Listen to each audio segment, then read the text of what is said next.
Qu'est-ce que c'est que le délit d'initié aux États-Unis? Bonjour à tous. Merci de votre présence. Aujourd'hui, nous sommes en direct de New York, comme tous les jours. Et aujourd'hui, nous allons parler du délit d'initié aux États-Unis. Alors, qu'est-ce que c'est? Initié à quoi? Initié à la sorcellerie, initié à la magie, initié aux potions qui rendent plus jeunes, initié à l'étude des cartes anciennes, initié aux vieux grimoires. Non, on va s'arrêter là tout de suite. C'est délit d'initié. C'est une notion juridique qui s'applique au droit boursier. Alors, lorsqu'une entreprise est publique, les informations qu'elle laisse connaître au public doivent être les informations auxquelles le public en entier doit avoir accès. Une société, par exemple, pharmaceutique, qui va développer un nouveau médicament, elle le développe dans ses laboratoires, elle vient d'obtenir l'accord de la FDA, Federal Drug Administration, c'est-à-dire l'organisme régulateur qui a regardé que le médicament non seulement n'était pas nocif, mais qu'il faisait du bien et qu'il était actif. Donc la FDA et l'entreprise vont publier dans 10 jours qu'ils ont l'autorisation de mise sur le marché du médicament en question. Lorsqu'ils vont le faire, le cours de l'action va monter brutalement. Et donc,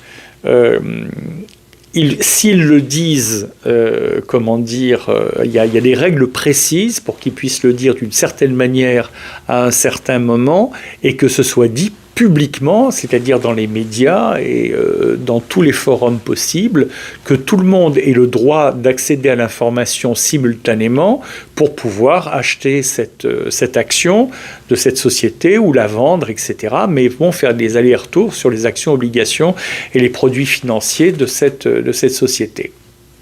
Par contre, si un des dirigeants de l'entreprise va voir son coiffeur, son conjoint, un ami d'un ami, et lui dit « Tu sais, dans 10 jours, on va savoir qu'on met sur le marché un médicament extraordinaire, donc l'action va être doublée de valeur, si vous voulez. » À ce moment-là, il le dit à son copain qui va acheter quelques milliers d'actions, par exemple au niveau 100, et quand elles vont passer à 200, sans rien faire, il aura doublé sa mise.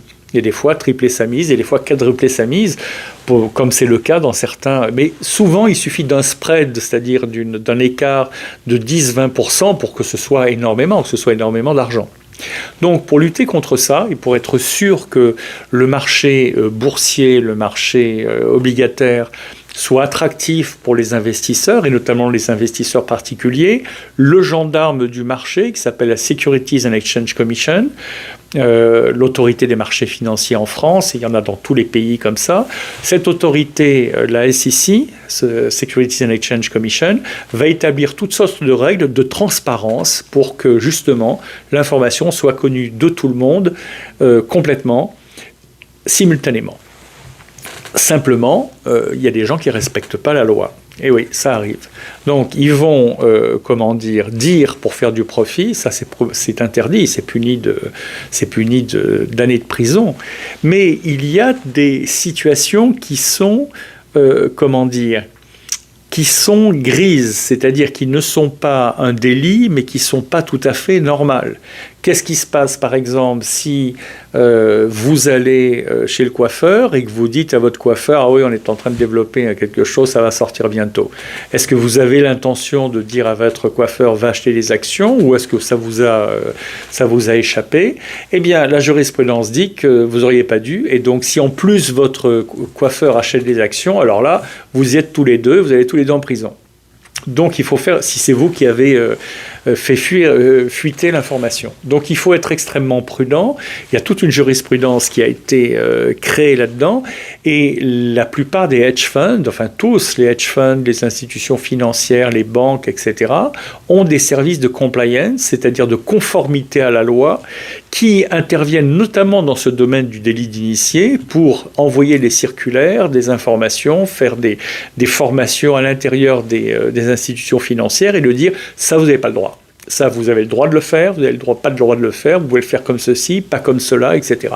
Et ça a beaucoup de conséquences sur la liquidité des actions, sur les profits, et c'est très durement réprimé lorsqu'il y a délit d'initié.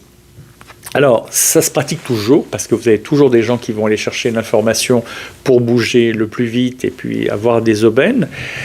Ça se pratique même dans certaines instances politiques, puisque des fois les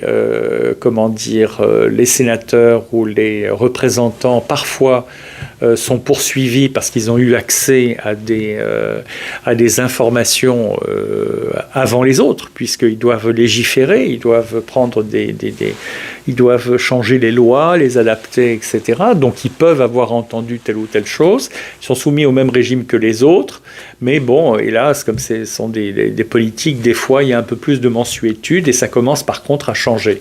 Donc la chose à retenir, c'est que si vous êtes dans une société, que vous entendez parler de quelque chose qui peut être intéressant, avant de vous précipiter pour acheter les actions, dire à votre conjoint de le faire, ou à vos enfants, ou à vos copains de le faire, demandez-vous si vous avez envie d'aller en prison ou pas. Et comme la réponse sera non, abstenez-vous. Alors, ce que vous pouvez faire, c'est aller voir le responsable de la compliance, les responsables de compliance dans votre entreprise, ou de demander à un avocat, ou de faire les deux, et puis qui vous dira oui, ça vous avez le droit de faire, ça vous n'avez pas le droit de faire. Voilà. Donc c'était pour vous engager à être très, très prudent dans ce domaine-là. Je voudrais dire quelques mots de notre sponsor BHSU University, qui est une université en ligne dans laquelle vous allez étudier, si vous faites leur Master of Business Administration, les mécanismes du délit d'initié, à la fois dans le cours de Business Law, puisque vous allez étudier les règles bancaires, les règles financières, et les règles du business, des affaires, des sociétés, etc. Mais aussi dans le cours de finance, puisque vous avez un cours de Global Market, un cours de Corporate Finance, dans lequel vous allez aussi étudier cette notion pour vous garantir au mieux de ne pas commettre de fautes irréparables quand vous serez en position de faire ce genre de choix et de disclosure, d'explication et d'information sur le marché de manière qui serait illégale et inégale. Voilà. Merci de votre attention. J'espère que vous avez apprécié cette vidéo et si vous êtes intéressé, abonnez-vous et à demain pour une prochaine vidéo.